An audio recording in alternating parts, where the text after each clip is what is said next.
Hello, friends. Welcome to yet another interesting interview organized by the Pathfinders under the aegis of Viva Life Skills Trainers and Consultants. Pathfinders is the career guidance initiative under which we interview professionals from various fields. Today, we have with us a very accomplished fashion designer, Mr. Rahul Agasti.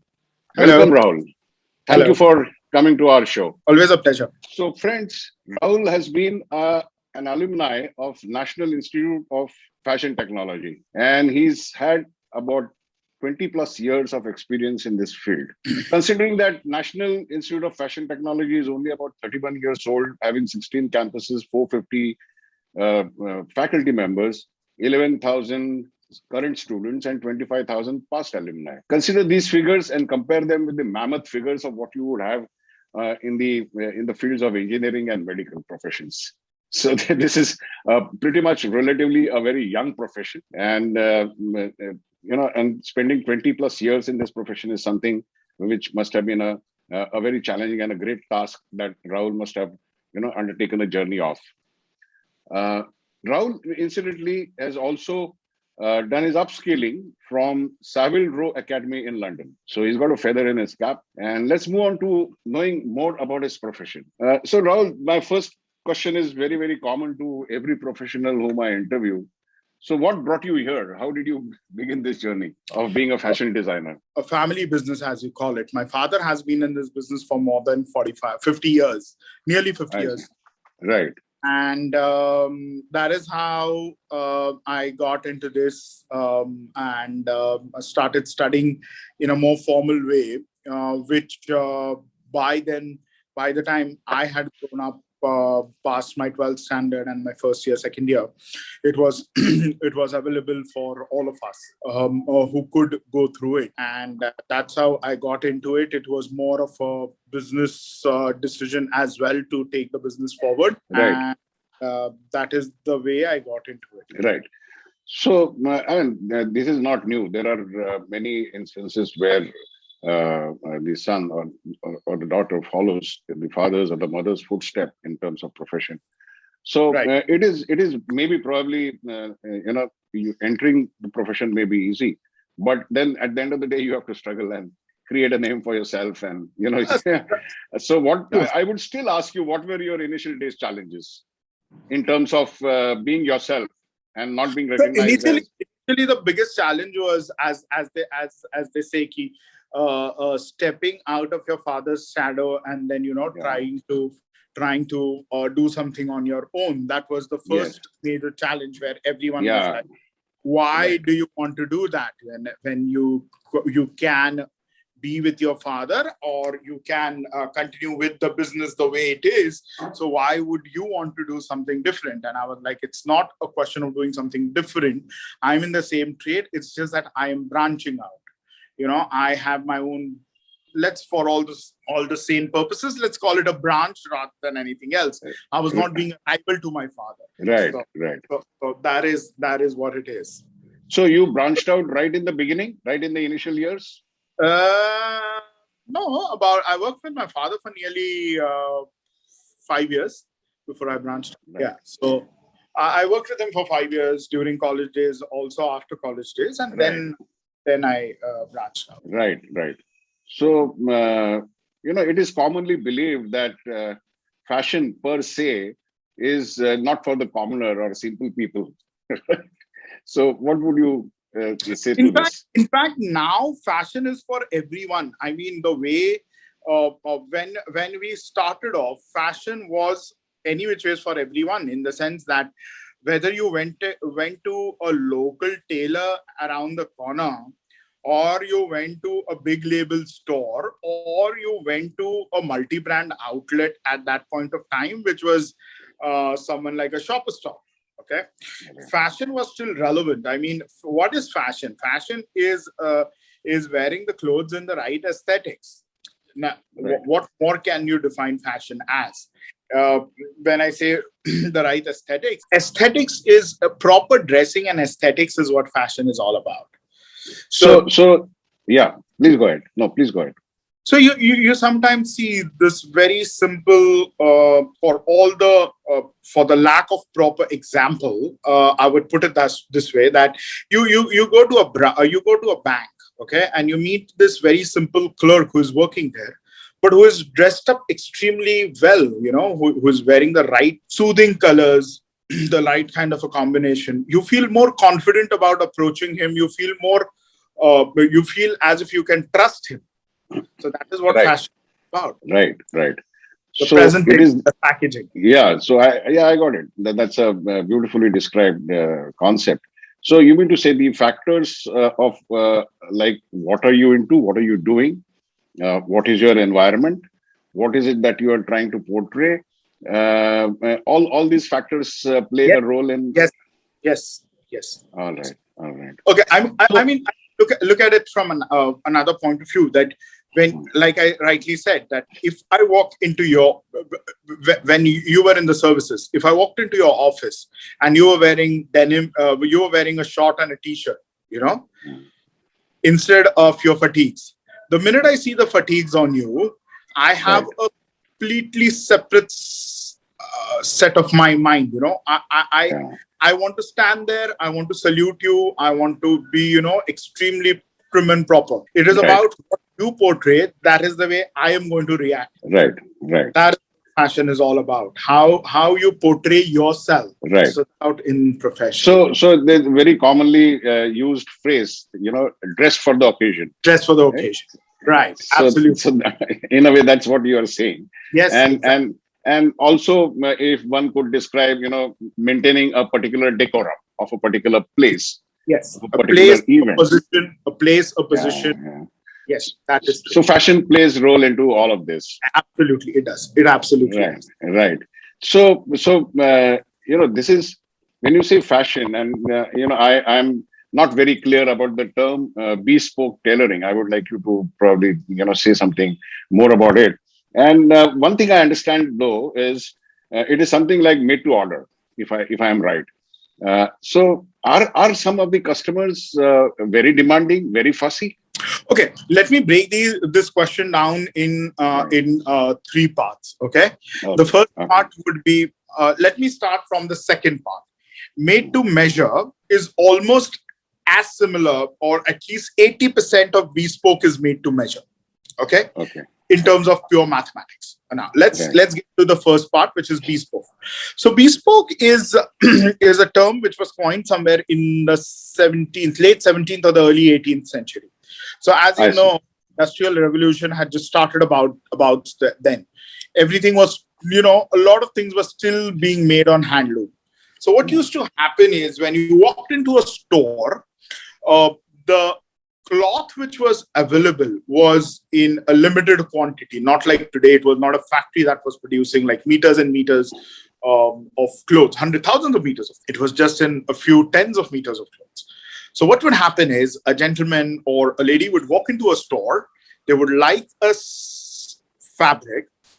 They would say, okay, this is what I like, and this is what I want to be made into a piece of clothing. So the cloth was being spoken for. Bespoke comes from being spoken for. So the cloth was being spoken for, which literally means it was bought or liked, or Right. have taken it. So that is what it is all about. So that's where this term bespoke comes from. And then it was absolutely made by hand. So bespoke was basically being spoken for, made by hand for you specifically, which means that it was made to your measure. You measured, all your dimensions taken, whatever are your bodily problems were addressed, and the clothes were made for you. Right.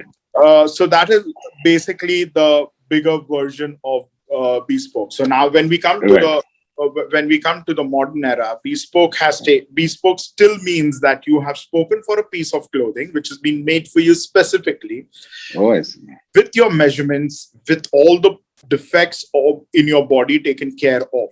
Okay. Made to measure is slightly a term which is different. Made to measure could also mean that you have just been measured, and a piece of clothing which is already ready is slightly altered or majorly altered. bespoke is starting from the scratch in the modern times. It is starting from scratch, whereas make measure could be a piece of clothing already existing, but which is being made for you. Right. Okay. So that's the difference.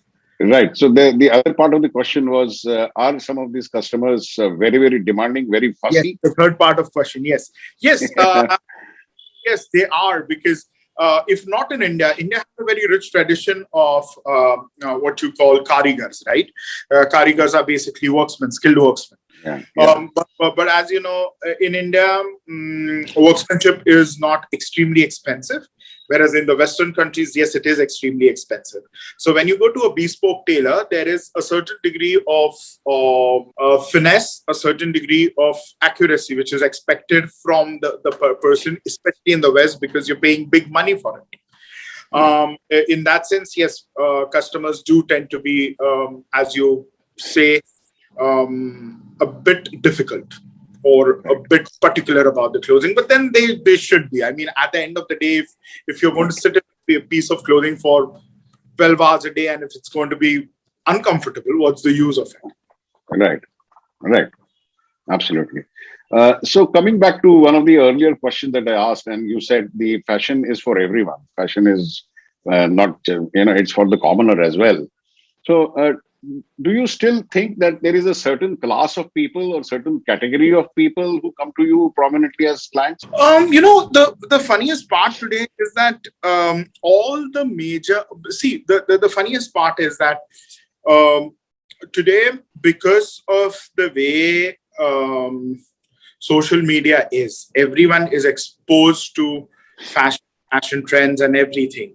So let's talk about someone like Xenia, okay, who are considered to be one of the finest suit makers in the world. Okay, so if Xenia is doing something for the rich or the ultra rich, at the same time, Xenia does have a line which is for the regular, though it's on the expensive side, but yes, they do have a line which is there for, let's say, which is not as expensive as their make to measure or their bespoke lines, more of their mid lines. In Indian terms, if you go to see one of the best examples was someone like a JJ Valaya, who was the first person to actually start a line which was available in a shop stop or a multi-brand outlet. So if you went to a JJ Valaya store, you would get a simple kurta for like 40,000-45,000. But in a shop stop, you would still get a by JJ Valaya, not JJ Valaya, but by JJ for about 10,000 rupees. Oh, I see. Okay. So that is what it is. So fashion, if you go to see, is definitely for everyone. And yes, it can be very expensive or it can be affordable. Both. Right. I mean, why I particularly asked you this question was it came to my mind that there are a certain class of people who have to be very conscious about what they wear. First amongst them are the film people, the film actors. Yes, and the models who walk on the ramp, and of course our dear politicians. Even they are very conscious about what they wear. Right? And so that was my intention of asking you this question. Yes, they are very particular about the way they wear the clothes. They are very particular about what is the image that they portray. So what happens is there is a set of fashion which is called no label fashion. Okay, so these guys are into a no label fashion where they don't want the label to be seen. Oh, okay. They don't really. They want their wants, needs, their comforts to be taken care of 100%. So that is a very, very niche market, which is very difficult to get into. But once you get into that, you are sort of, you have this continuous flow of work that comes to you. Right. So is it necessary in your field to create your own brand? Because, as far as the Indian platforms are concerned, you have Manish Malhotra, Sabyasachi, Ritu Kumar, JJ Valaya you talked about. Is it necessary that you create a brand to remain relevant and important in this field? So it depends upon what is your scale of work. There are brands. So we were talking about the brands. Is it a necessity to have a brand? So yes, so now that also depends upon what is your scale of working. So the scale of working literally means that someone like Sabyasachi Mukherjee or Ariti Kumar, who have a rather big scale of working, where they are available all over the country. But then there are these stores like ours, or like my father's, Madhutman's Mod, where people come to us from around the country, and they get it tailored from us. So it's not like we have a very big brand or we have a very big media presence. No, we don't. But it's through pure word of mouth that people still come to us, and they may not pay us the money that a Sabyasachi Mukherjee may take for a piece of clothing, but yes, they do pay us 50% or 60% of that money, which is not bad. So, what are the kind of challenges, Rahul, to make a big name in your type of industry and grow and be successful? If you're not, the only challenge, frankly, is if you're not cognizant of your quality. As long as your quality is good, your workmanship is good, I don't see a reason why you cannot have a good name in this industry. So, Rahul, can you describe one typical very busy day of yours? Oh, so normally a busy day would be when I have a lot of firefighting to do. So what happens is, like you rightly pointed out right at the beginning, that are people very fussy, finicky, particular? Yes, they are, and that is where our biggest challenge is, and that is where the longest period of my day could be taken. Whereas it with the correction in the fabric, taking a right fitting, those are what a typical day would be like. Doing a proper alteration, doing a proper fitting, seeing whether the clothes are properly cut, not cut. So these are very important things, and this is how normally the day is, where a lot of firefighting is done on these scenarios. Right. So, Rahul, fashion by itself is pretty much dynamic in nature. It keeps changing. It's be fluid, right, and very fluid. And also, on the other hand, there's a lot of development or technological development happening in terms of the fabric, the textile that is available for making clothes. So, how do you keep pace with all these developments? So what you're saying is partially right. The reason is, yes, there is a lot of technological upgrading into the process of fabric making. Okay. But the fabric itself has not changed for centuries together. You and me still wear cotton. You and me still wear wool. You and me still wear linens. Therein is the biggest component of your fabric industry, or thing to do, or silk at the most.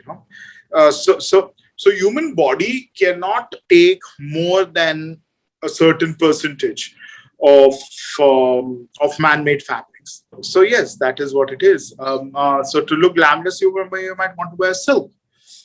So that's what it is. So the technology of making this fabric changes, but the fabric itself hardly has changed over.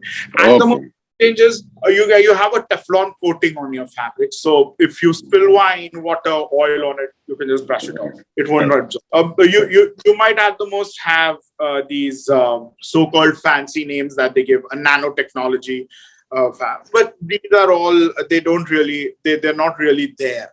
When you make a proper comfortable piece of clothing, you still have to go back to the classics. Right. So Rahul, today typically when some of these youngsters come out of these fashion institute technologies, and maybe some people might work as apprentices somewhere, and someday they want to start on their own.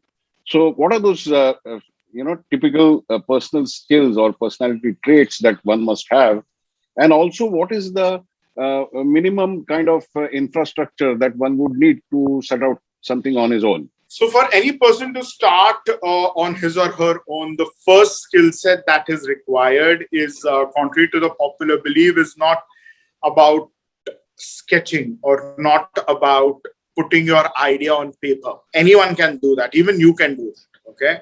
The most important thing is the first and the only skill set that you require is your ability to convert a 2D model into a 3D model.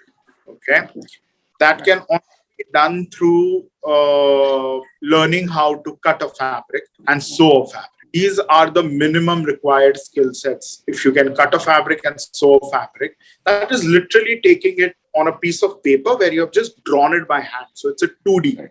And it's a 2D. This on my body, it's a 3D now, So the ability to do that is the most important thing. That is what each and every new fashion designer should or has to possess.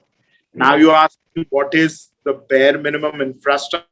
Bare minimum infrastructure would be a small room with a cutting table and a couple of sewing machines. That is and it is actually, if you go to see, it is not a very cost intensive business to get into. Right. Yes, cost intensive business when you go beyond a certain scale. But to that time, you still know, right? There are people who do it from home. There are women who do it who do basic. They may be making a blouse, maybe making salwar kameez. There are people who just make a shirt or a trouser at home, and they're doing just about fine. They're just doing about fine. They can earn their own bread and butter. Right. So young people, when they are trying to choose a profession, one of the common question that is there in their mind, and more so in the minds of their parents, as to what are the prospects of my child if he gets into this profession. So it's a very when it comes to fashion, the most unfortunate part about this profession is the glamorization because of the media. It's a very glamorous field. It's a very, very glamorous field. But it's only glamorous for the top 1%. For the rest 99, it's really hard work. It's really, really a hard work. Right. I mean, I have a few friends who have done fashion and are working as floor shop managers. They're on the floor all the time. But in terms of, if you ask me, are they successful? Yes, they are. If they're getting a good pay, yes, they are. But if you ask me, is it the typical fashion? No, it isn't. What you should remember is it's just 1% glamour, 99% hard work. That's fine. But at the end of the day, you see, what you are conveying to me is that it is a field good enough with a fair amount of income can be generated. Yes. And you can be pretty much content in that. A lot of us who do not have brands are working for bigger companies like, let's say, Raymond's or a Pantaloon or all these biggies, they're doing fabulously well for themselves because they are in the corporate side of the fashion, and the corporate side of fashion is a lot better paying, a lot better. It is stressful, but it's very good. Yeah, worth it. It is worth it. Yeah. All right. So I have one final question for paucity of time. We could have actually loved to ask you many more questions, but then for paucity of time, I come to my last question. So what are the future trends in your profession that you see coming? For example, the digital world is actually making a very, very great impact on everything that is happening around. So probably your field is also being impacted by digital world, in the sense the example that you were talking about, converting a 2D into a 3D, right? Does any software do that for you? It's an excellent question. Actually, a lot of thought, a lot of processes, a lot of research has been put just into this, where they're playing with lasers, they're playing with photography, They're playing with different techniques wherein image is captured. The image is turned into a three-dimensional image. Your measurements are taken via lasers, then converted into a three-dimensional image. A software has been applied. The software then converts the 3D image into a flat image, thereby getting from a 3D, instead of going from 2D to 3D, they're going from 3D to 2D, laying the fabric, cutting it, and then converting it to a 3D again. It's all been done through AI and ML. What is happening is it is going to be a very interesting turn in our profession, where probably karigars or skill set workers wouldn't be needed, but a machine would do this. They're trying to inculcate the machine to learn these skills and take it forward. So it will be more precise, yes, but there'll still be some little things which we will miss. Yeah. So finally, what would be your advice, Rahul, to those few youngsters who are, some of them are still trying to make up their mind whether they want to get into your profession, and there are some who have made up their mind to get into your profession. So what kind of realistic guidance would you? Realistically, guys, it is going to be, as I said earlier, it's going to be 99% hard work and 1% glamour. Do not look at classically a Manish Malhotra or a Sabyasachi Mukherjee. Do not look at them, because they are what happens at the end of the journey, after which another journey starts. But when you come to that part of the journey, which is called the start of the success story, then you become a Manish Malhotra or a Sabyasachi. Even they have put in years and years of hard work. जैसे हिंदी में कहते हैं ना, चप्पल घिसा दी है उन लोगों ने. So, but at the end of the whole thing, it's quite satisfying. When you look good, your confidence level is high, and you automatically give your 100% better. Right. I completely appreciate. I completely understand that, because having wore the uniform for more than 20 years, I know exactly what kind of a sensation grows into your mind when you wear a uniform. I think that's precisely what you are trying to explain. Exactly. Right. Exactly. Well, Rahul, I mean, it was great pleasure talking to you. So thank you very much, Rahul. You have been very, very kind to have come on our show and given some extremely valuable tips to all those youngsters who are wanting to join your profession. Thank you very much, Rahul, and all the very best to you. Thank you.